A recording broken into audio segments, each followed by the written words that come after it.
أعوذ بالله من الشيطان الرجيم بسم الله الرحمن الرحيم رب اشرح لي صدري ويسر لي أمري واحلل عقدة من لساني يفقهوا قولي بسم الله الرحمن الرحيم Assalamu alaikum wa rahmatullahi wa barakatuhu. Welcome to the final and the sixth review session of Denial, a class taught by Sheikh Yasir Qadi. This is a tafsir of Surahs Ar-Rahman and Yasin, and in this review session, inshallah, we will be talking about ayat 31 through 78 of Surah Rahman. So let's begin. But before we go ahead with the first, with ayat number 31 through 33, I just want to bring your attention back to ayat number 29, which I was not able to address in the previous review session, that I think is important. It is also available in your notes. This is the 5 types of qadr that the scholars have agreed upon, that there are 5 levels of qadr, and that Allah subhanahu wa ta'ala has for every person. The first level is the external qadr that only Allah subhanahu wa ta'ala knows. The second qadr is the one that is written down in Lawh al-Mahfuz, and again this has been recorded and has been already written down.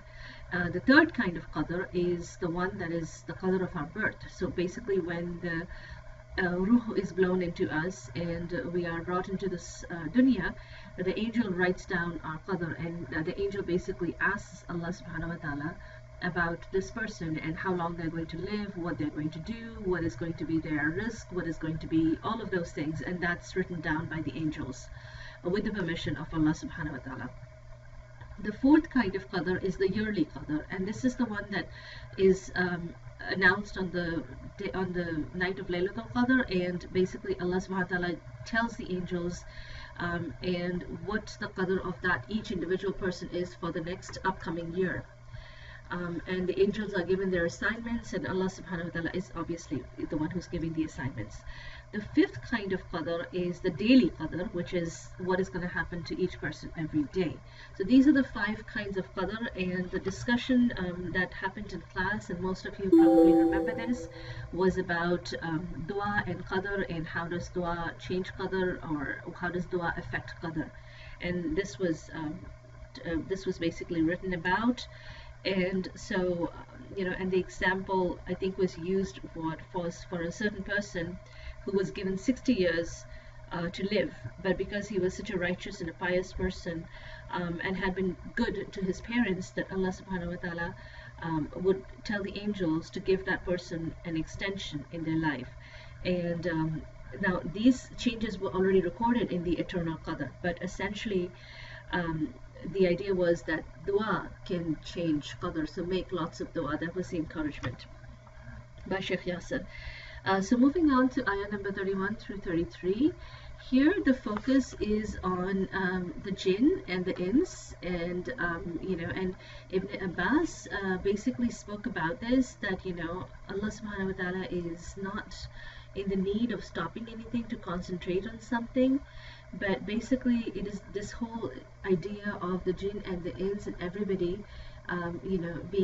there's a focus on them. The idea is that Allah subhanahu wa ta'ala is kind of terrifying us, that all his concentration will be on us. We shall attend to you. That means every single step of yours is being recorded, every single breath of yours is being recorded. So this is almost a warning and a threat to the servant, to the slave of Allah, because Allah subhanahu wa ta'ala is reminding them that they are being watched very, very closely. And one of the focus of these ayat is that when we think of ourselves as very powerful, this is a reminder that we really don't know anything, that we are really very, very very minuscule in terms of understanding how the world works and everything. And the example that Sheikh Yasir spoke about was that how we try to dig into the crust of the earth and we are only able to go a little bit, and we cannot even scratch beyond that surface, so we don't even know what's beyond under that. And even when we look up in the sky, there's only so far our technology can take us, and we don't know what is in other celestial areas. So moving on in the ayat 35 through 39, there are, and I'm going to focus on the ayah number 39, because the other ayat, you can look at the tafsir of that in the notes. But in ayah number 39, when Allah subhanahu wa ta'ala says that on that day he will not be questioned about his sin, human or jinn, and the point of that, because there was a little bit of confusion about, because there are other places in the Quran where we know that the people will be questioned, the jinn and the humans will be questioned, and I think the example given was Surah Safat. So based on that, the response to that is that the whole idea of the Day of Judgment is very, very long for the kafir. For the disbeliever, it is a very, very, very long day. It is almost like eternity. And so at certain points, the disbeliever will be punished by not even being asked, by being ignored by Allah subhanahu wa ta'ala. And at other points, the disbeliever will be punished by being asked questions about their deeds. So both of them are equal punishments. It is very torturous to be ignored by Allah subhanahu wa ta'ala on that day. And and also it will be equally torturous to be questioned about your deeds, which are obviously, there are problems with that. So for the disbeliever, this whole scene is being sketched out in these following ayat. And as we move forward, we see this, the description of, the description of the Day of Judgment, as well as the punishment of hellfire, is being described here in more detail. And again, read the notes through this to be able to look through the more descriptions, especially like the Hamim, which is the scalding, boiling water. Water in Jahannam will be worse than fire. That is the description that has been given here. But interestingly enough, right after that, Allah subhanahu wa ta'ala starts speaking in ayat 46 through 52. Allah subhanahu wa ta'ala immediately swings back to the description of Jannah. What was noteworthy here was that there was a discussion about the two Jannahs, and that is definitely something to look for in your notes in more detail, but I will try to cover it as much as I can in the next 2 or 3 minutes. So basically there were different opinions about this. The majority opinion was, and that is the opinion we talked about in class, is that there are 2 levels of Jannah. A higher level, which is from ayah 46 onwards, and a lower level, which is from ayah 62 onwards.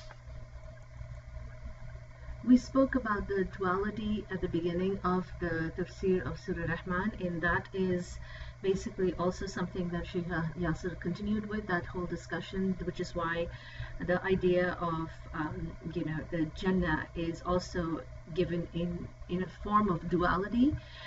There was a hadith by in Sahih Bukhari where the Rasulullah sallallahu alaihi wasallam spoke about how everyone will get 2 Jannahs of silver and 2 Jannahs of gold, and the interpretation would be valid that all 4 could also be given to one person. So there is a plurality in Jannah. In the descriptions of Jannah, as we move forward, we will notice that one of the ideas of Jannah is that you're basically lying back on couches, and so it is a resting area where you are laid back and relaxed and enjoying yourself. So there is different forms of enjoyments that are explained here, and again, I'm not going to go into this detail, but I do want to focus on one thing, because the notes have the detail of the tafsir, but I do want to focus on one thing, that the concept of duality continues even in Jannah, because the Prophet ﷺ had said that there is nobody who is single in Jannah. So basically, the idea is that being married is more of a perfect state. So, and since in Jannah nobody is imperfect, everyone will be with someone, so there will be a spouse even for the people who were single in this dunya. And then there was quite a interestingly detailed discussion about the who's, and I'm just gonna, again, their notes are there, but I'm just gonna talk about the one hadith that we had. Actually, it wasn't a hadith, but it was about something that Aisha radiallahu ta'ala anha said, that if the hurs are as they are described, we will boast over the hurs and will tell the hurs that we were the ones who fasted and prayed and obeyed our husbands. And the key here was that the relationship between their spouses will be more than just, it will be very, very meaningful, and it will not be just physical pleasure. And again, the notes are very detailed, so please go through them. I'm not going to go through this ayah by ayah because we have limited time. But as we move towards the last few ayat, 62 through 72, when you talk about and when you look at the next ayat, you will notice that this is the second kind of the lower Jannah, possibly not as high as the first one. And keep in mind, notice that the quality is different. So even though the quantity is the same, the quality is different, and there are many things that are just a little different. And so something that is to look at would be the more specific differences. If you could maybe make a table for yourself and look at the differences, and that will help you memorize that for the test. So moving on towards the final ayat, and again we had a whole discussion about the cushions that are being used in Jannah for the higher level Jannah and the lower level Jannah. So again, look at those in the notes. But that was again a very lengthy discussion about the cushions. Also, as you go through these, do remember that there was the idea of the green color, because the green brings comfort to the eyes. One of the points that Sheikh Yasser spoke about was that sometimes, these descriptions of Jannah is something that non-Muslims make fun of, and they say, well, what is this, And the response to that, it was, Sheikh Yasser gave a really good response to it, and he said, well, this is what you long for, and this is what you run after in the dunya. So if we are inshallah getting it in Jannah, then why are you ridiculing it? Why is this thing that you are running after in this dunya not good enough for you in Jannah? As the surah ends, you will notice it ends on singular, of course, because it is talking about Allah subhanahu wa ta'ala. It is sometimes, it is quite often common in the Quran to praise Allah subhanahu wa ta'ala, or sometimes praise the name of Allah subhanahu wa ta'ala. And here Allah subhanahu wa ta'ala describes himself as your Lord, your Rabb. This is singular, of course. This is in reference to who is this being said to. This is obviously to the Prophet sallallahu alaihi wasallam.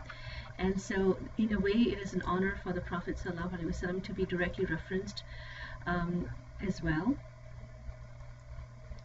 And this concept of Rabbika, it basically accomplishes many things. Yes, the honor of the Prophet ﷺ is established. There is also, again, an indication of all these blessings that the Prophet ﷺ will obviously have, inshallah, have an ultimate share of. There is also a reminder here that all of these blessings are from Allah subhanahu wa ta'ala, and that whoever wants these blessings must not only praise Allah subhanahu wa ta'ala, but must also affirm the Rasul sallallahu alaihi wasallam. So basically this surah is in depth and quite detailed about appreciating Allah subhanahu wa ta'ala's generosity. One of the things that we need to remember that the word Jalal means might and honor, and it is a description that Allah subhanahu wa ta'ala gives to himself, that he is full of honor and glory and might. And also he is Ikram, meaning generous, and the one who gives and the one who keeps giving. So inshallah, as you go through the notes, please study them one more time as you go through the notes. Look at the slides here, look at some of the points that I've given, and inshallah may Allah subhanahu wa ta'ala accept from us for everything, all the effort that we're making to study for this exam. May they count on our scales towards good deeds on the Day of Judgment, inshallah. And may Allah subhanahu wa ta'ala keep us on the righteous path. Good luck with the exam, inshallah. It is on March 4th, online at www.almaghrib.org. It will will be available between 9 a.m. to 9 p.m. If this is not a good day to take the exam and you wish for a referral, there is a process for that. Just go ahead and go to almaghrib.org and you will be able to find all the details. Inshallah, see you all in the next class. Assalamu alaikum wa rahmatullahi wa barakatuh.